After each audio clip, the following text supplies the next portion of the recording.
Oke, baik teman-teman, berjumpa lagi dengan saya Fredrik Mokotika dari YouTube channel Galileo Geos. Jadi pada kali ini kita akan membahas istilah-istilah teknis di pengeboran. Yang pertama itu ada core loss, yang kedua swelling. Namun sebelum itu, ini hanya sekedar info. Rig yang kita pakai di sini itu Jekro 200. Terus kalau pipa Hakio, ukuran Hakio. Terus bit biasa deh, pakai tension. Jarak titik bor satu ke titik bor yang satunya itu ada yang fill 25 meter dan ada juga yang 12 ya 12 setengah. Nah, oke, baik, kita ke pembahasan kita yang tadi saya sudah bilang di awal. Ada dua topik kali ini. Jadi yang pertama itu core loss, yang kedua swelling. Jadi kalau teman-teman lihat misalnya dalam run 1 meter begitu, ada core yang kurang, misalnya harusnya 1 meter tapi dapatnya cuma 50 cm. Nah, itu namanya core loss. Adapun yang bisa terjadi core loss itu, kalau menurut saya itu ada beberapa faktor ya. Yang pertama mungkin dari drillernya sendiri, mungkin kurang teknis atau seperti apa. Yang kedua itu dari formasi batuan. Nah, kalau misalnya di silika itu kawan, apalagi silika boxwor ya, pasti itu susah diambil. Walaupun mau pakai cakar ayam atau apa, biasa kalau cakar ayam itu yang sering dipakai di ini sama kolektor itu cakar ayam itu.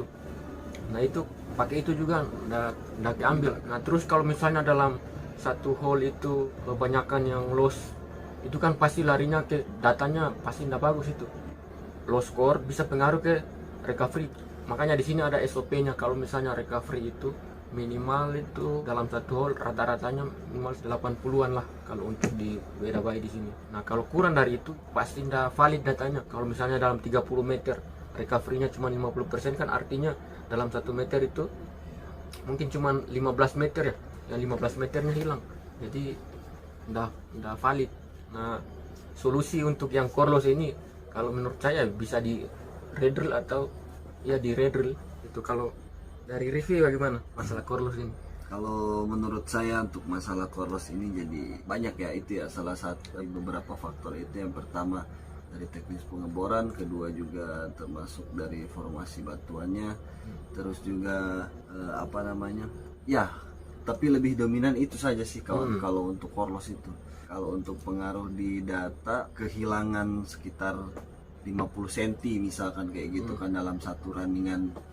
Misalkan udah masuk zona saprolit tuh, istilahnya kan zona itu kan sangat dibutuhkan sekali datanya untuk penambangan gitu kan. Tapi kalau misalkan datanya kurang dari itu, maka yang sangat disayangkan hal itu gitu loh. Tidak bisa, masih bisa dipakai tapi untuk tingkat keyakinan geologinya berkurang gitu loh.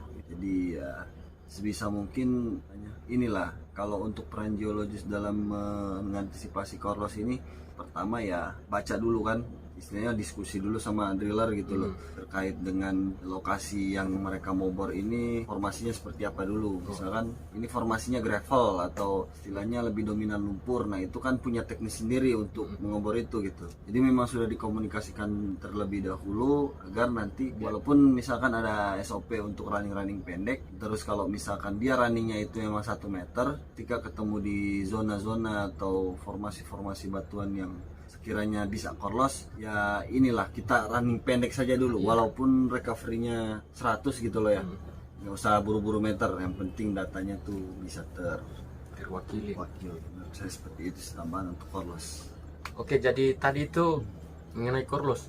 Nah, sekarang kita bahas lagi mengenai swelling yang kebalikannya dari core loss. Nah, kalau misalnya teman-teman lihat dalam run 1 meter, misalnya dia panjangnya melebihi dari run tersebut, itu namanya swelling. Misalnya run 1 meter dapat 130 cm begitu ekornya.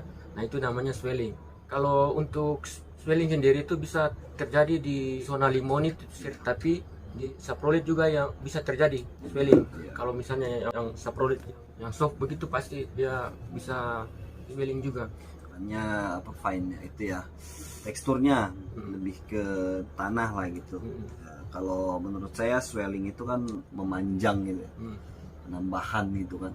Jadi kalau kita balik lagi ke geologi, ada dalam satu formasi batuan itu ada yang namanya elastis. Ketika ditekan gitu. Terus ini juga kawan, syarat terjadinya swelling itu ya si material tanah ini pasti dia mengandung air. Karena yang tadinya kalau misalkan tidak mengandung air, dia tidak akan terjadi swelling gitu. Kalau misalnya untuk pengeboran kering, dia tidak akan swelling karena materialnya itu padat gitu loh.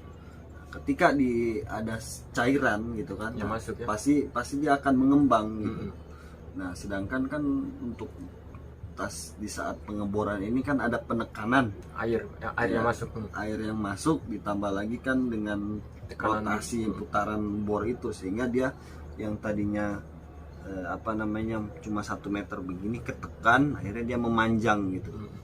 Nah, yang manjang ini yang sering kita sebut swelling gitu. Jadi syarat terjadinya swelling yang pertama material ya. Swelling itu tidak akan terjadi pada zona Mulai rocky sudah saprophyte mulai gitu.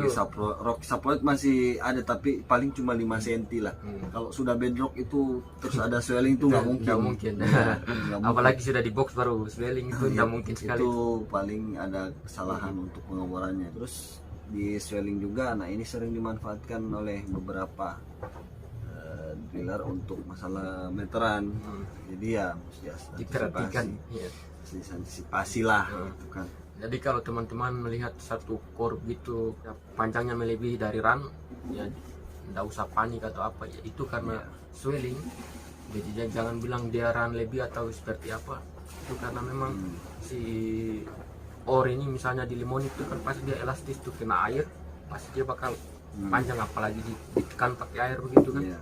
Makanya kalau misalkan untuk teman-teman yang baru mau bekerja dalam eksplorasi pengeboran nikel gitu loh, teman-teman juga harus mengetahui hal-hal teknis seperti ini, masalah swelling ini.